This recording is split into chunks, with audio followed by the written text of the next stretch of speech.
நேற்று மாதிரி என்ன கதை, என்ன வேலையாகுது? பால் கறந்துக்கிட்டு இருக்கேன். என்ன ஒழுங்காக கறக்குதா மாடு? மாடெல்லாம் எல்லாம் கிடக்குது.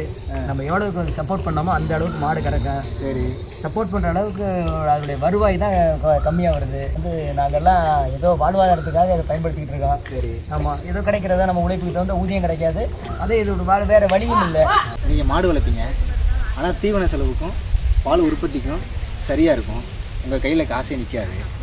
அதுக்கு முக்கிய காரணம் என்னென்னா இதுதான். இது கோஃபோர் தீவன புல். நம்ம பெரும்பாலும் பசுந்தீவனத்தை பற்றி கவலைப்படுறதே இல்லை. நம்ம கிராமங்களில் வெறும் வைக்கலை மட்டும்தான் மாடுக்கு தீவனமாக கொடுப்போம். ஆனால் இந்த பசுந்தீவனம் வந்து மாடோட பால் உற்பத்திக்கு மிகப்பெரிய சப்போர்ட் பண்ணுது. ஒரு மாடு சராசரியாக அதோட உடல் எடையில் 10% ஒரு நாளைக்கு தீவனமாக எடுத்துக்குதுங்க. உதாரணத்துக்கு 500 கிலோ உள்ள ஒரு மாடு 30 - 40 கிலோ பசுந்தீவனமும் 6 - 8 கிலோ உலர் தீவனமும் 1 லிட்டரு பாலுக்கு 400 - 500 கிராம் அடர் தீவனமும் தேவைப்படுதுங்க. அதே மாதிரி 1 லிட்டரு பாலுக்கு 5 லிட்டரு தண்ணி தேவைப்படுதுங்க ஒரு மாட்டுக்கு. உதாரணத்துக்கு ஒரு மாடு 10 லிட்டரு பால் கறக்குதுன்னா ஒரு நாளைக்கு மினிமம் 50 லிட்டருக்கு மேலே அது தண்ணி குடிக்கணுங்க.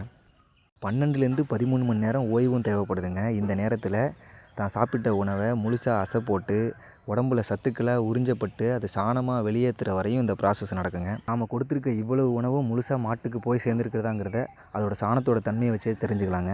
இதெல்லாம் ஃபாலோ பண்ணாலே மாடு நல்லா ஆரோக்கியமாக இருக்கும், பால் உற்பத்தியும் பெருகும், தீவன செலவு குறையும். தீவன செலவு குறைஞ்சாலே நமக்கு ஆட்டோமேட்டிக்காக நல்லா லாபகரமாக அமையும். பால் உற்பத்தியில் லாபமே இல்லைன்னு புலம்புற எங்கள் சித்தப்பாவோட பிரச்சனைக்கு தீர்வாக நாங்கள் கோஃபோர் பில்லு கரணைகளை வாங்கி 1.5 அடிக்கு ஒரு கரணைகளை நட்டு பசுந்தீவன உற்பத்தியை ஸ்டார்ட் பண்ணிட்டோம். நீங்கள் வைக்கலையும் குச்சி தீவனத்தை நம்பி மட்டுமே பால் உற்பத்தி பண்ணிங்கன்னா உங்கள் கையிலையும் காசு நிற்காது. உடனே பசுந்தீவன உற்பத்தியை ஸ்டார்ட் பண்ணுங்கள். உங்கள் பால் பிஸ்னஸை லாபகரமாக மாற்றுங்க.